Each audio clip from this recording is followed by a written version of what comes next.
It was already worn and tattered, with one ear crooked. But it was the first gift I'd received in this home. I couldn't bear to leave it behind. The star necklace was something Dad brought back from a business trip.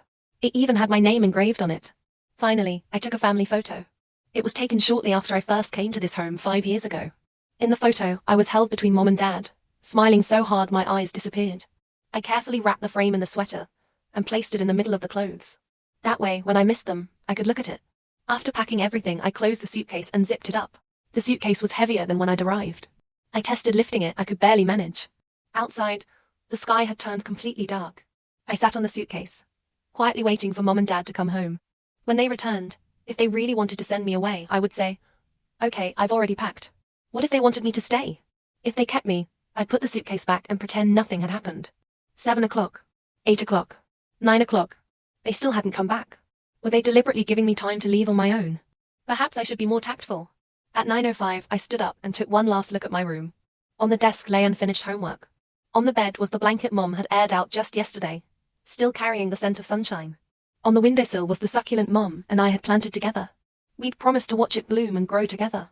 What a pity. I wouldn't be there to see that day. I gently closed the door, dragged my suitcase through the living room, and left home. A cold wind hit my face. I shivered. I pulled the scarf tighter and dragged my suitcase into the night. There were few people in the neighborhood. Occasionally someone coming home late hurried past, but no one noticed the little girl with a suitcase. The streetlights stretched my shadow, and the suitcase's shadow long and thin. Actually, I'd long forgotten exactly where the orphanage was. I just followed vague memories, heading west. By the 4th traffic light, my arms were so sore I could barely lift them. This intersection was very wide. When I was halfway across, the suitcase suddenly got stuck in a depression in the road. I pulled hard but couldn't move it, so I crouched down, trying to lift the suitcase. Just then, a blinding light shone from the right, so bright I couldn't open my eyes. I heard the sharp screech of brakes. Then everything went black. It didn't hurt. Really, it didn't hurt at all. I just felt myself flying, light as a feather. Then I saw my suitcase overturned on the ground, its contents scattered everywhere. I fell to the ground. My vision began to blur, my ears buzzing. Many footsteps ran over.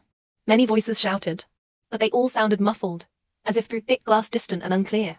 The next time I was conscious, I found myself floating in midair. Looking down, I saw a circle of people gathered on the road. In the middle lay a little girl wearing a red scarf, her belongings scattered around her. Her eyes were closed. She looked peaceful. When I saw her face clearly, I was startled. That was me.